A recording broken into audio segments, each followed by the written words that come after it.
우리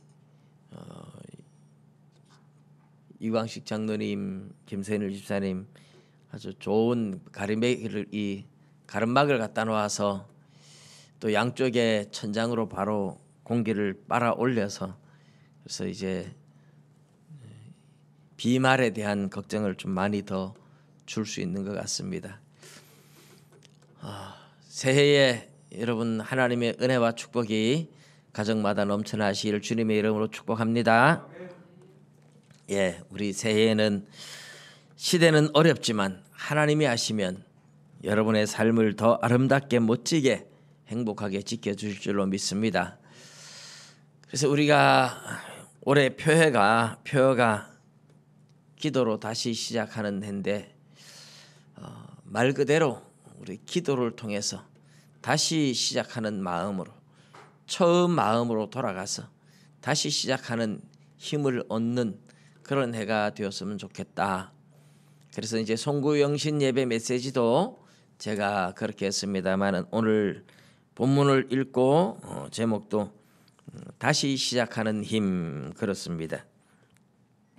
오늘 본문의 내용을 보기 조금 전에 우리 먼저 사무엘상 30장의 이야기를 제가 조금 전해드릴게요. 성경을 찾고 이러면 복잡하니까 사무엘상 30장에 다윗의 이야기가 나옵니다. 사울 왕이 다윗을 죽이려고 해서 다윗이 피난 생활을 광야에서 10년 가까이 하죠. 그 피난 생활을 하는 마지막에 다윗의 부하들이 한 600명 되는데 그 600명의 사람들이 아내와 자식들을 다 거느리고 있으니까 적어도 2-3천 명은 된다 이렇게 볼 수 있어요. 근데 블레셋 가드 왕 아기스에게 다윗이 망명을 갑니다. 광야에서 도망 다니다 더 이상 갈 곳도 잘 없고 그래서 블레셋 땅으로 아예 망명을 가면 왕이 더 이상 찾지 않겠지 하고 블레셋 땅으로 망명을 갑니다. 그런데 블레셋 땅에 가드 왕 아기스와 함께 왕궁에 있으니까 활동에 대한 제약이 너무 많잖아요. 그래서 다윗이 내가 감히 왕과 함께 왕도에 거할 수 있겠습니까? 지방에 작은 성읍을 하나 주십시오. 이래가지고 얻은 것이 시글락 성입니다. 시글락 성에 다윗이 가서 사는데 얼마를 지나다가 블레셋 왕이 이스라엘을 공격하려고 계획을 해요. 그래서 이스라엘을 공격하기 위해서 블레셋은 5개의 도시 성읍으로 이루어진 도시 연합 국가입니다. 가드, 가사, 아스돗, 아스글론 또 하나 뭐죠? 그렇게 이제 요즘은 에그론 기억이 빨리 안 나요. 그렇게 이제 5개의 도시 성읍인데 가드 왕이 다윗에게 너도 나와 함께 가자. 전쟁하러 가는데 같이 가자. 다윗은 자기가 사울 왕을 피해서 도망을 오기는 왔지만 언젠간 조국으로 돌아간다고 생각하지 조국을 버린 게 아니에요. 살기 위해서 지금 망명 온 것뿐이지. 그런데 조국을 향하여 칼을 겨누고 전쟁을 한다는 건 있을 수 없는 일이지만 가자 그러니까 못 간다 그러면 안 되잖아요. 그래서 알겠습니다. 제가 하는 일을 왕이 아시리이다. 이렇게 아주 애매한 표현을 하죠. 내가 가서 하는 걸 보면 내가 어떻게 싸우는지 왕이 잘 아실 겁니다. 뭐 그런 식으로 얘기하는데 다윗의 마음에는 전쟁에 갔다가 이제 사울 왕 편에 서서 블레셋을 공격하려고 그런 계획을 했을 거죠. 어쨌든 공격하러 이제 이스라엘을 공격하러 같이 가는데 블레셋의 방백들이 장군들이 가드 왕에게 와서 안 된다. 다윗은 같이 가면 안 된다. 사울이 죽인 자는 천천히요 다윗이 죽인 자는 만만이라고 하던 바로 그 사람이 아니냐. 다윗이 가서 전쟁에서 갑자기 돌변해가지고 사울 왕편에 서면 갑자기 우리를 공격하면 우리 무방비 상태에서 당한다. 있을 수 없다. 그래서 그렇지 않다 하고 가드 왕이 다윗을 변호하지만 안 되죠. 그래서 다윗을 보고 돌아가라, 시글락성으로 돌아가라. 다윗은 속으로는 막 굉장히 좋지만 그러나 겉으로는 내색할 수 없잖아요. 내가 왕을 위해서 싸우러 가고 하는데 내가 뭐 잘못한 게 있습니까? 왜 저를 돌려보냅니까? 하고 이렇게 이제 성토를 하죠. 가드 왕이 나는 너를 좋게 보지만 방백들이 그러니까 어쩔 수 없구나. 미안하다 하고 이제 돌려보내요. 그렇게 다윗이 이스라엘과 전쟁하겠다고 하는 바람에 갔다가 돌아오는 기간이 3일 걸렸어요. 3일 만에 시글락성에 왔는데 깜짝 놀랐죠. 시글락성이 불이 타버렸습니다. 성이 다 불타고 사람이 하나도 없어요. 재물도 하나도 없고 양이나 짐승 떼들도 다 잡혀가고 사람도 재물도 다 약탈해 갔어요. 아말렉 군사들이 그 3일 사이에 쳐들어왔다 간 거죠. 그때 사무엘상 30장 6절에 이제 백성들이 다윗을 돌로 치자 그렇게 이야기를 해요. 울 기력이 없도록 소리 높여 울었다라 그래요. 울 기력이 없도록 소리 높여 울다가 이 백성들이 다윗을 돌로 치자. 다윗 때문이다. 다윗이 그런 이야기를 들으니까 얼마나 황당하고 기가 막히겠습니까? 다윗도 이런 일이 생기려고 꿈도 꾸지 못했는데 갑자기 이런 일이 생겼고 그동안 백성들을 억울하고 원통하고 빚지고 고통당하는 백성들을 다 품어주고 그들을 데리고 광야 생활을 10년 가까이 하면서 참 미운 정 고운 정 다 들었는데 하루아침에 배반을 해가지고 돌로 치자 이러니까 다윗이 얼마나 참 마음이 아플까요? 옛날 개역 성경은 다윗이 크게 군급하였으나 이렇게 말해요. 요즘 성경은 이제 크게 다급하였다 이렇게 말을 하죠. 야차르라는 히브리어 단어가 여러 가지 의미를 가지고 있습니다. 아주 곤궁에 처해 있다. 뭐 그런 의미가 되고 아주 절망적인 상황이죠. 다윗이 굉장히 절망적인 이 상황에서 사무엘상 30장 8절에 보면 다윗이 그의 하나님, 다윗의 하나님 이 말이죠.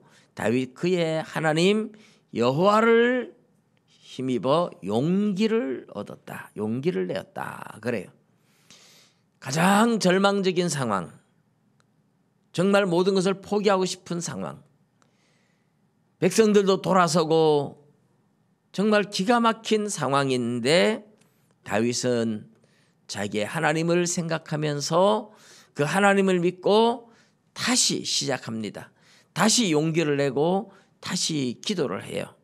그래서 하나님 앞에 간절히 기도하니까 하나님께서 다윗에게 응답을 하세요.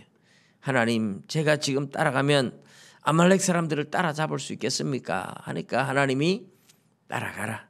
따라가면 반드시 따라잡고 모든 것을 다시 찾을 수 있다. 모든 걸 다시 찾을 거다 하고 약속을 해주세요.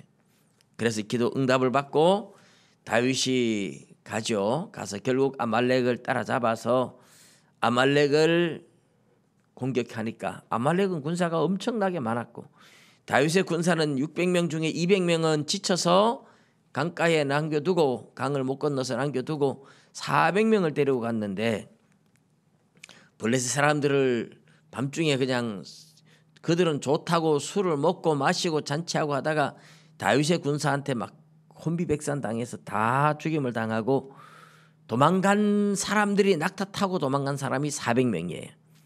다윗의 군사가 400명인데 얼마나 많은 사람들이 다 죽고 400명만 도망갔다. 그러니까 사실은 400명만 겨우 도망갔다 이 말은 그들의 수가 엄청나게 많은데 400명밖에 안 되는 다윗의 군사한테 박살났다는 거죠. 하나님이 함께 하시니까.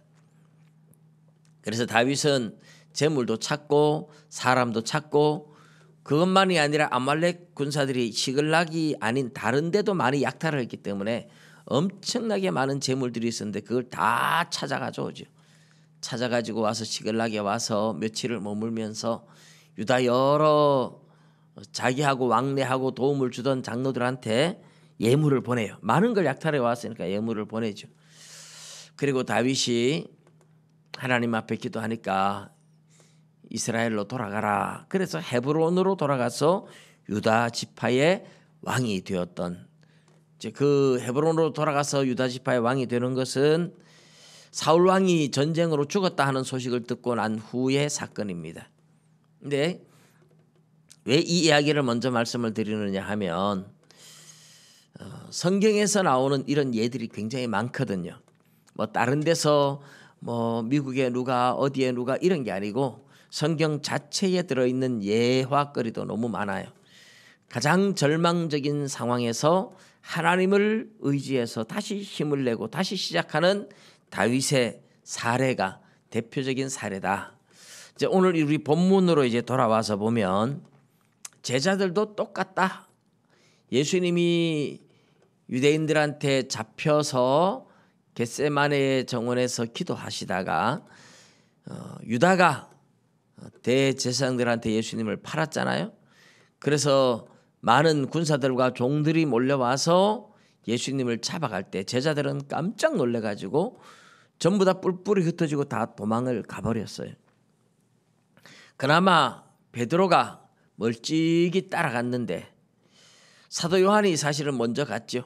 그래서 멀찍이 따라가서 예루살렘 대제사장의 집에, 먼저는 이제 사실 그 가야바 대제사장의 장인이 되는 안나스 집에 갔다가 제사장 집으로 이제 옮겨가게 되는데 베드로가 그 안에까지 들어갔다가 너도 한패지 하는 말을 듣고 놀래가지고 나는 절대로 아니라고 저주하며 맹세하며 부인하기를 3번이나 했던 거예요.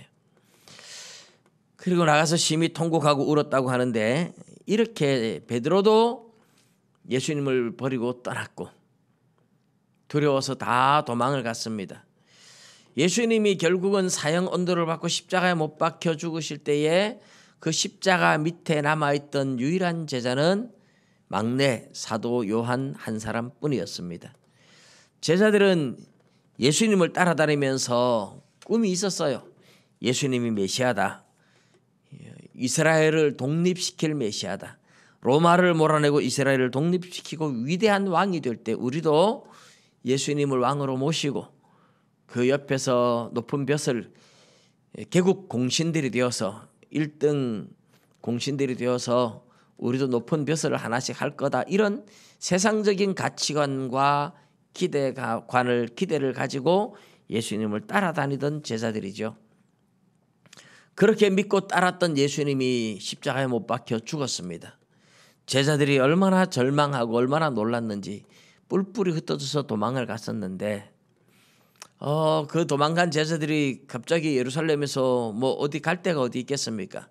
예수님과 마지막 식사를 했던 마가 집에, 우리 성경에 이제 다락방 이러는데 사실 2층이죠. 2층 방이에요.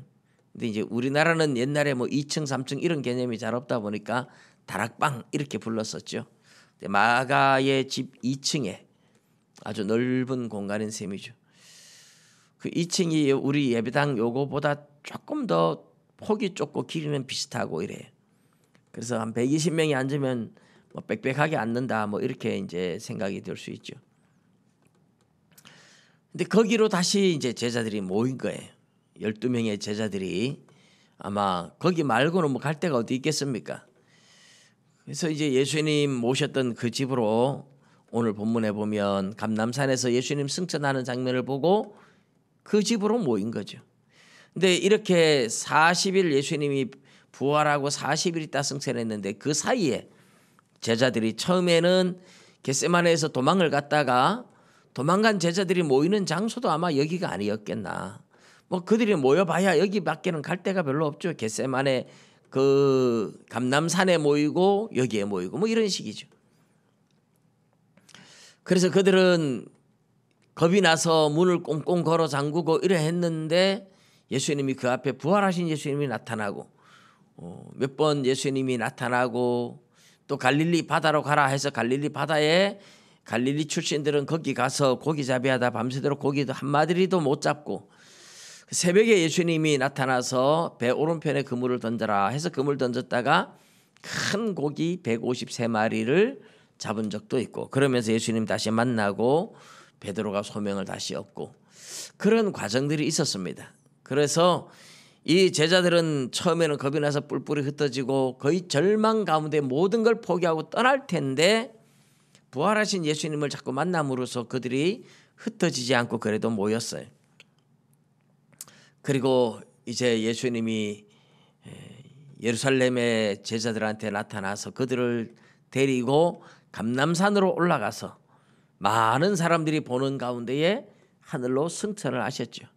그리고 이제 그 승천하신 예수님을 이별하고 다시 이 마가 집에 모여서 기도를 했다. 이게 이제 오늘 본문의 이야기의 배경이고, 오늘 본문의 내용도 바로 그겁니다. 감람산이 안식일에 가기 딱 알맞은 거리라서 감람산에 갔다가 돌아와서 거기서 제자들이 기도했다. 예수님께서 제자들한테 승천할 때 내가 가지만 너희들은 예루살렘 떠나지 마라. 하나님이, 내 아버지 하나님이 너희에게 성령을 주실 텐데 아버지께서 약속하신 것을 받기까지 예루살렘 떠나지 마라. 그게 이제 열흘의 기간인데 열흘 이렇게 예수님이 얘기는 안 해주세요. 약속하신 것을 받기까지 예루살렘을 떠나지 말고 기다려라. 이래서 기다렸죠. 그렇게 기다리며 오로지 기도에 힘쓴 날이 열흘인데 열흘 만에 오순절 성령님이 오신 거죠. 우리는 이 제자들이 거의 절망적인 상황에서 흩어지지 않고 다시 시작해서 위대한 일꾼들이 되고 기독교를 세계적인 종교로 만들어가는 데 앞장섰던 제자들의 이 힘은, 이렇게 다시 시작할 수 있는 힘은 어디서 왔느냐? 다윗이 여호와를 힘입고 용기를 얻어서 다시 시작했던 것처럼 제자들도 다시 시작하는 힘은 예수님을 만났기 때문이다. 오늘 우리는 이 본문에서 이제 그 제자들이 다시 시작하는 힘, 그리고 다시 시작하는데 무엇을 시작하느냐 하는 것을 잠깐 보려고 하는 겁니다. 제자들이 흩어지지 않고 제자들이 모일 수 있고 다시 시작할 수 있었던 출발점은 예수님을 만났기 때문이죠. 십자가에 못 박혀 죽으시고 끝나버렸다면 제자들은 절망하면서 다 흩어졌을 거예요. 글로바라는 사람과 그의 아내가 절망하면서 시골 엠마오로 향하여 갔잖아요. 근데 예수님이 그렇게 절망하고 가는 그 제자들에게 나타나신 거예요. 그들에게 말씀을 들려주고, 그러니까 그들이 밤중에 예수님 돌아가시고 끝난 게 아니구나, 예수님 다시 살아나셨구나, 그걸 깨닫는 순간에 그 밤에 시골에 내려갈 때는 해가 질 때인데 내려간 후에는 완전히 어두워졌는데 그 어둠을 뚫고 예루살렘을 향하여 달려온 겁니다. 다시 시작할 수 있는 힘은 예수님을 만났기 때문이잖아요. 예수님 살아있구나, 하나님 살아계시구나, 예수님이 죽은 게 아니라 부활하셨구나, 그걸 경험하고 체험하고 만나고, 그러면서 제자들은 흩어지지 않고 절망하지 않고 다시 모일 수가 있었습니다. 여러분, 오늘 우리가 다시 시작하는 힘, 하나님의 살아계심에 대한 온전한 믿음이 회복될 때, 예수님이 지금도 살아서 역사하신다는 것을 믿을 때 사실은 다시 시작할 수 있습니다. 믿음의 문제죠. 사실 하나님에 대한 믿음이 없는 사람들은 거의 절망적인 상황이 되면 체념하거나 포기할 수 있고, 이렇게 코로나로 인해서 예배를 못 드린다 이러면서 신앙이 없는 사람들은 이런 기회가 되면요, 교회에 한 번, 두 번 빠지다 보면 교회 안 가도 아무 일 없네, 교회 빠지니까 재미있구나, 놀러도 가고 이러면서 교회를 떠나버리고 신앙을 잃어버릴 수가 있어요. 그런데 예수님을 체험하는 사람은 생각이 달라져요. 기도하다가 체험하든지 말씀을 보다가 체험하든지 어떤 방법으로든지 믿음이 없는 사람이 살아계신 하나님을 체험하고 경험하는 순간 완전히 인생이 바뀌고 삶이 바뀌고 달라지죠. 체험을 한다는 것. 그래서 우리는 체험적인 신앙을 굉장히 강조를 하는데, 물론 체험적인 신앙이 굉장히 중요하긴 하지만 체험적인 신앙이 아니라도 믿음이 확실하면 똑같아요. 어려서부터 꾸준히 하나님에 대한 온전한 신뢰와 믿음을 가진 사람들은 어떤 경우에도 역시 흔들리지 않는 거죠. 그건 믿음의 문제입니다. 믿음의 문제. 왜 체험이 필요하느냐? 믿음이 없으니까 하나님이 믿음을 주기 위해서 체험을 시키는 거고, 믿음이 있는 사람은 그런 체험을 안 해도 상관없이 믿음을 가지고 있으니까 역시 흔들리질 않아요. 여러분, 하나님의 살아계심을 믿는다면, 예수님이 지금도 살아계시고 역사하신다는 것을 믿는다면 절대로 어떤 어려운 상황이나 절망적인 상황이 와도 절망하지 않고 다시 시작할 수 있다는 거죠. 왜요? 하나님이 살아계신데, 하나님이 지금도 우리 기도를 들으시고 나를 도와주시는 하나님인데 그걸 믿는데 절망할 이유가 없죠. 다윗이 그렇게 절망적인 상황에서도 그의 하나님 여호와를 힘입어 용기를 얻었다 그랬잖아요. 똑같은 겁니다. 우리의 삶에, 우리의 인생에 정말 어두운 그림자가 덮쳐도 하나님이 살아계시니까, 그래, 하나님이 살아계시니까, 하나님이 내 기도를 들어주시니까 그 믿음이 있기 때문에 다시 시작할 수 있고 다시 일어설 수가 있는 겁니다. 오늘 두 번째로 제자들이 다시 시작하는 첫 출발점이 기도였다 하는 거죠. 제가 계속 강조를 하고 올해 표도 그렇지만 기도로 다시 시작하는 해입니다. 다시 시작할 때 가장 첫 출발점은 기도로부터 출발하는 겁니다. 하나님의 살아계심을 믿을 때 그냥 하나님 도와주시겠지 하고 기다린다고 하나님 도와주시는 건 아니에요. 하나님 도와주십시오 하고 기도를 해야 하나님이 일하기 시작하고 하나님이 도와주십니다. 하나님이 기도를 요구하시는 이유가 뭐예요? 하나님이 그냥 도와주면 하나님이 도와주었다고 생각을 안 해요. 내가 재수가 좋다, 운이 좋다, 뭐 이런 식으로 생각하면 안 돼요. 여러분, 우리 기독교는 운이 좋다 이런 말 쓰면 안 돼요. 운이 따르는 게 아닙니다. 하나님의 섭리 속에 있습니다. 믿으시기 바랍니다. 절대적으로 하나님의 손에 있어요. 세상 사람들은 운이라고 말을 하지만 하나님의 백성들은 운이 아니에요. 하나님의 섭리 속에 있습니다. 그런데 하나님 앞에 기도하지 않으면 하나님이 도와줘도 하나님이 도운 줄 몰라요. 내가 잘나서 그런 줄 알아요. 그래서 기도하고 도와줘야, 내 기도하니까 하나님이 도와줬다, 하나님이 하셨구나, 그렇게 알게 되기 때문에 하나님은 반드시 기도를 요구하시는 겁니다. 그런데 적당히 기도할 때가 아니고 간절히 기도해야 됩니다. 그렇게 간절히 기도해야 은혜가 귀한 줄 알기 때문에 하나님은 간절히 사모하는 자들에게 은혜를 주시는 거죠. 사모하는 자들에게 좋은 것으로 채워주시는 하나님이십니다.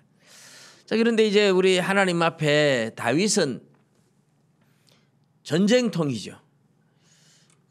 백성들이 막 돌로 치자 그러고 크게 다급했는데 기도를 해요. 얼마나 기도했을까? 여러분, 하나님 앞에 기도하면 즉각 응답하시는 사람도 있겠지만 하나님이 빨리 응답 안 하실 수도 있잖아요. 조지 뮬러 목사님은 평생 5만 번 기도 응답을 받았다고 했어요. 여러분, 5만 번이라는 게 상상이 가십니까?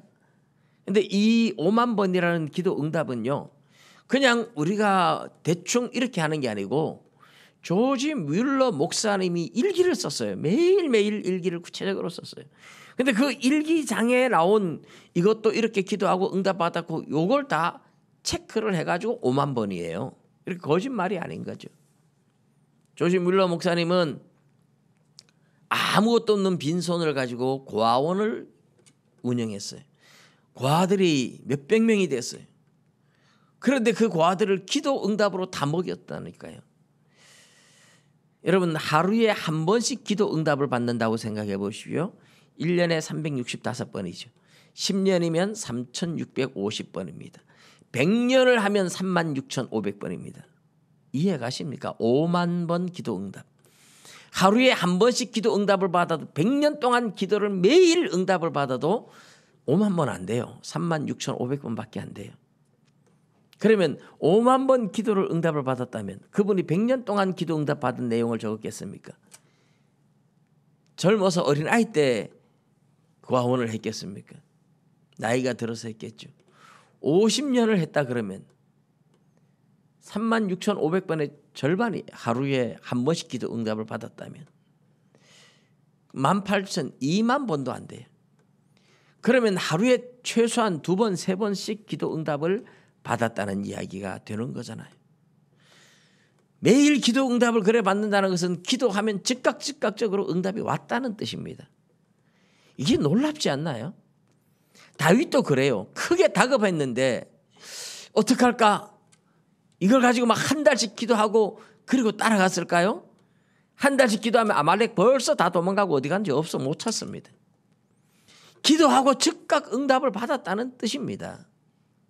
다윗도 기도하고 즉각 응답을 받았고 조지 뮬러 목사님도 기도하고 즉각 응답을 받았다는 이야기인데 여러분 기도하고 즉각 응답이 옵니까? 어떨 때는 막 한 달씩 기도해도 응답이 안 오고 1년씩 해도 안 오고 저도 시골에서 중을 전도할 때 예배당 건축할 때 3년 동안 산기도하고 응답 받았습니다. 3년을 기도하고 나서 중이 예수 믿고 예배당 짓는데 하나님이 사람들을 보내고 돈을 보내주셨어요. 즉각으로 응답을 받는다는 것은 여러분 그런 겁니다. 하나님과 굉장히 친밀한 관계에 있다는 거예요. 하나님과 내가 늘 대화하고 내가 대화하면 바로 여러분 가까이 있는 사람하고 대화하면 어때요? 뭐 물으면 바로 대답하잖아요. 내가 옆에 있는 사람한테 뭘 물었는데 1년 있다 대답해 줄게. 그런 사람 없잖아요. 가까이 있으니까 물으면 즉각 서로 대화가 되는 거예요. 하나님과 얼마나 친밀하면 기도하는 즉시 응답할까? 기도하면 바로바로 응답이 온다는 것은 다윗도 그렇고 조지 뮬러 목사님도 그렇고 하나님과 아주 친밀했다는 뜻입니다. 매일매일 하나님과 함께 동행하는 삶을 살았고 그 자리에서 기도하면 그 자리에서 응답할 만큼 하나님과 대화가 될 만큼 아주 가까이 친밀한 관계였다 하는 그런 의미죠. 오늘 우리는 그렇지 못합니다. 하나님과 관계가 너무 멀어서 불러도 대답도 없는 잘 들리지도 않는 그런 하나님을 모시고 살아가는 것 같아요. 하나님 앞에 기도하면 즉각 응답 받을 수 있을 만큼 우리의 기도가 깊어져야 되고 하나님과 더 가까워져야 됩니다. 믿으시기 바랍니다. 이 기도를 하자는 겁니다.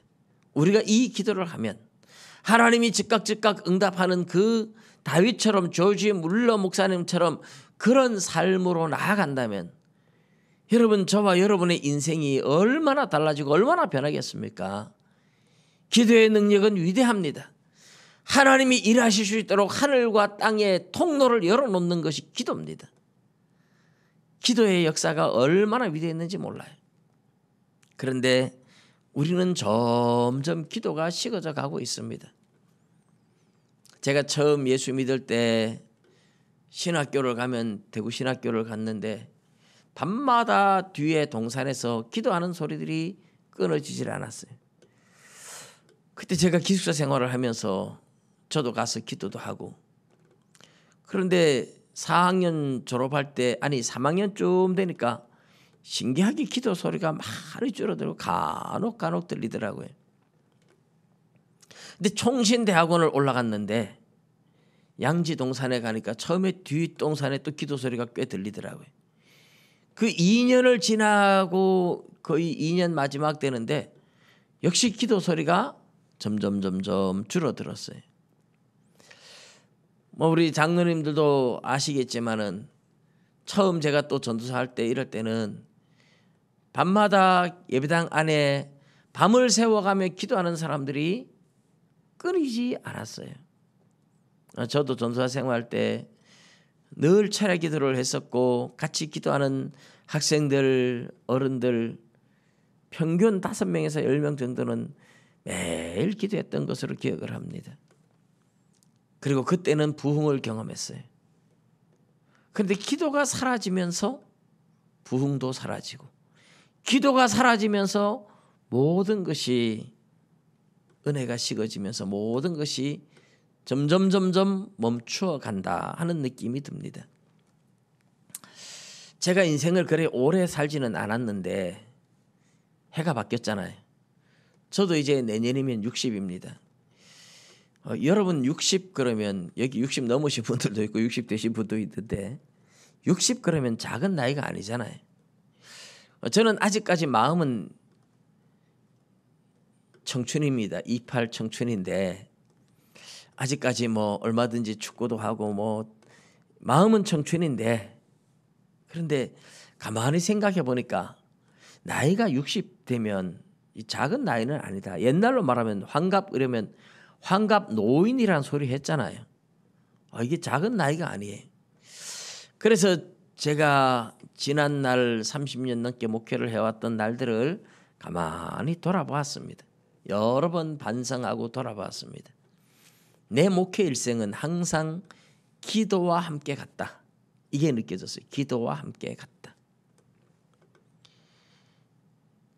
우리 무지의 교회를 개척하고 제가 자료들을 제대로 잘 관리를 못해서 그런지 주보처를 밖으로 이렇게 반출한 적이 없는데 2000년 주보가 사라졌어요.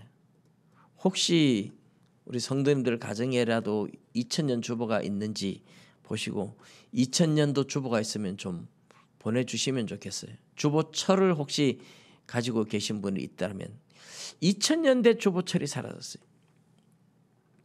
지금까지 다 있는데 2000년 주보가 없고, 1999년도도 뭐 주보철을 따로 만들진 않았는데 주보, 그때 건 주보가 몇 장이 남아 있어요.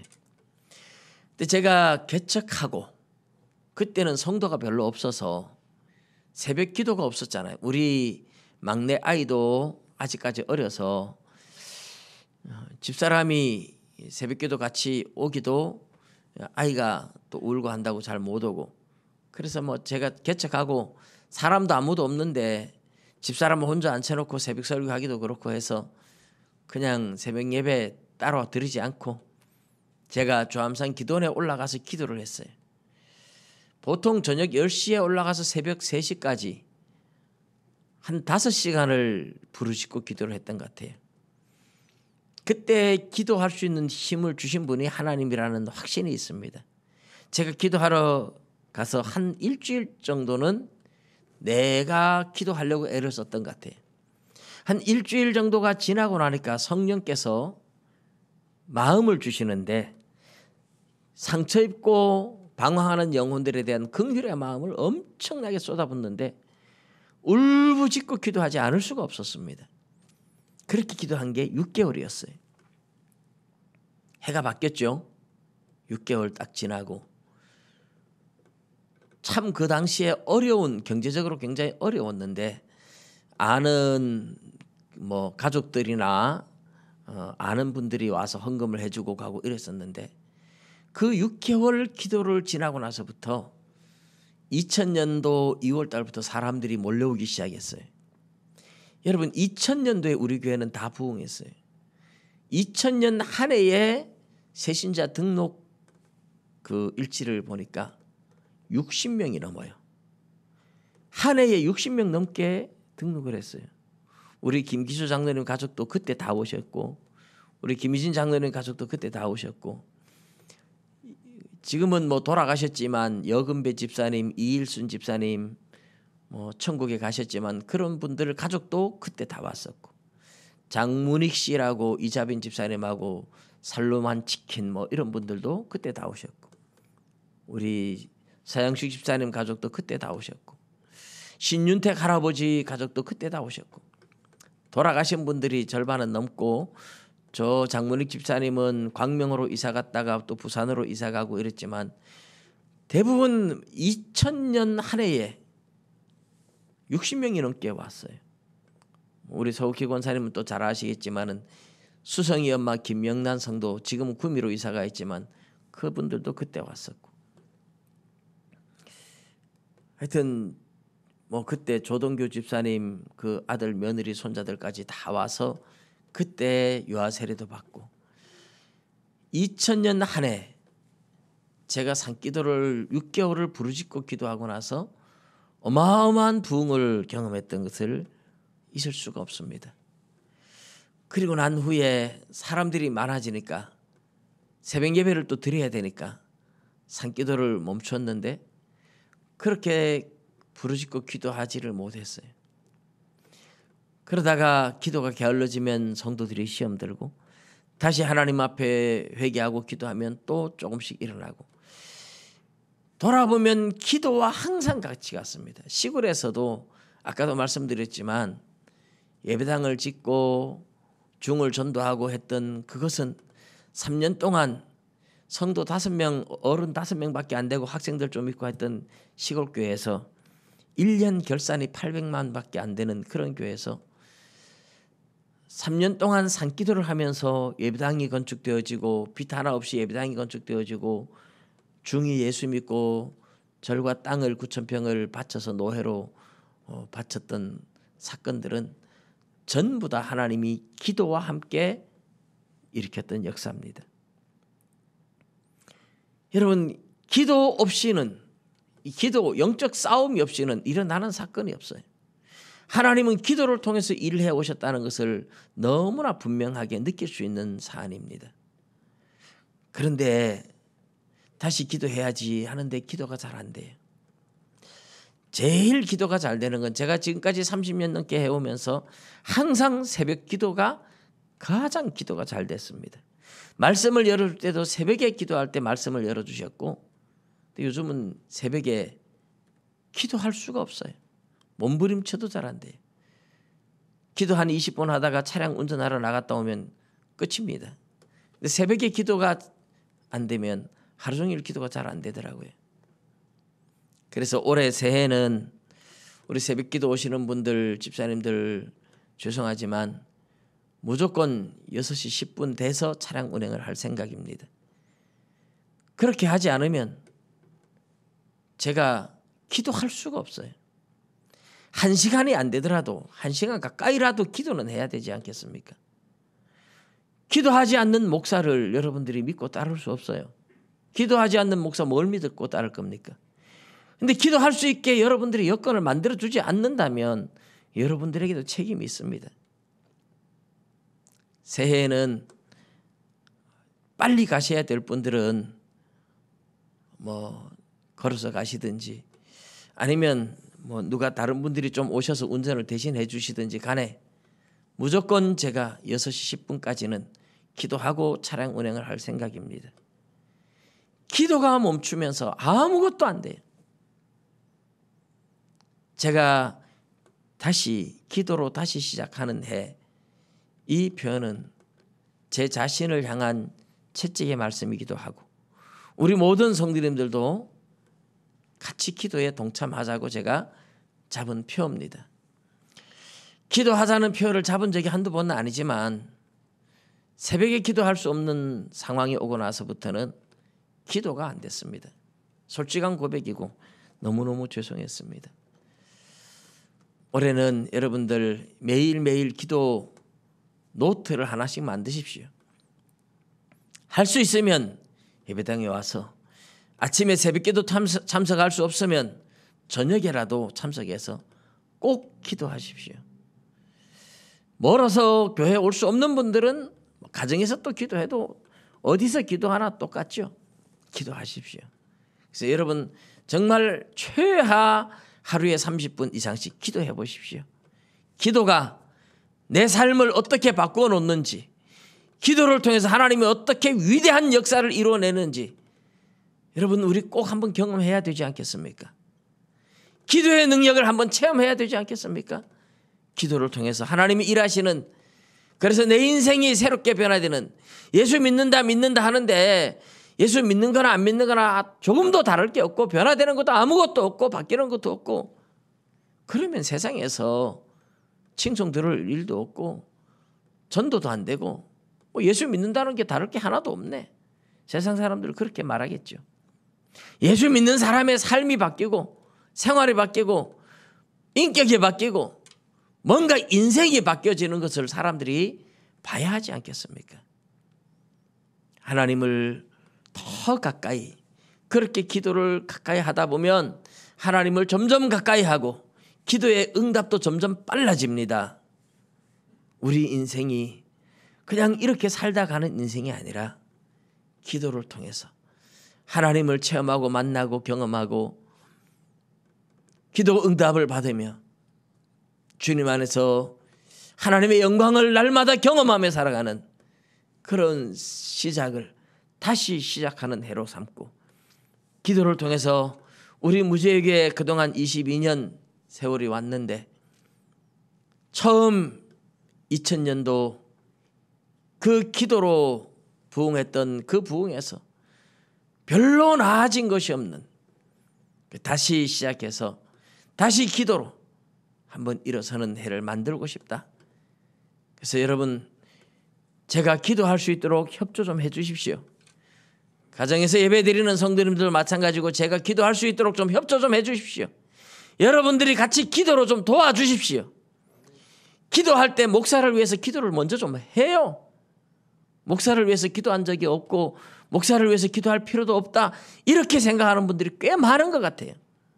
목사가 살지 못하면 여러분도 똑같이 못 삽니다. 목사가 살아야, 목사의 영혼이 살아야 여러분 교회가 살고 여러분의 영혼이 사는 겁니다. 믿으시기 바랍니다. 저를 위해서 기도해 주십시오. 그리고 여러분을 위해서 기도하십시오. 자녀들의 앞날이 위대한 인생이 되기를 원한다면 자녀들을 위해서도 기도하십시오. 기도하지 않고는 지금에서 더 나아질 것 아무것도 없습니다. 기도하지 않으면 변화될 것 아무것도 없습니다. 그러나 기도하면 분명히 달라질 줄로 믿습니다. 6개월 저는 기도하고 3년 기도하고 그 기도 속에서 엄청난 변화를 제가 일생에서 뜨거운 체험들을 직접 했기 때문에, 그리고 돌아보면 하나님은 나의 기도와 함께 일해 오셨다는 것을 너무나 뚜렷하게 알 수 있기 때문에 저는 사람이 누가 시험 들 때도 알아요. 내가 기도를 못해서 누가 시험 드는 걸 알아요. 내가 기도를 다시 하면 다시 회복되는 것을 알아요. 왜냐? 지금까지 그렇게 왔기 때문에. 시험 들 때도 항상 먼저 시험 드는 그 영적으로 약해서 시험 드는 순서들도 제 눈에는 그게 다 보여요. 여러분, 기도하지 않으면 아무 일도 일어나지 않습니다. 기도하지 않으면 아무것도 다시 시작할 수 없습니다. 2021년 한 해는 저와 여러분 모두가 기도로 다시 일어설 수 있는 해가 되시기를 주님의 이름으로 축복합니다. 기도드리겠습니다.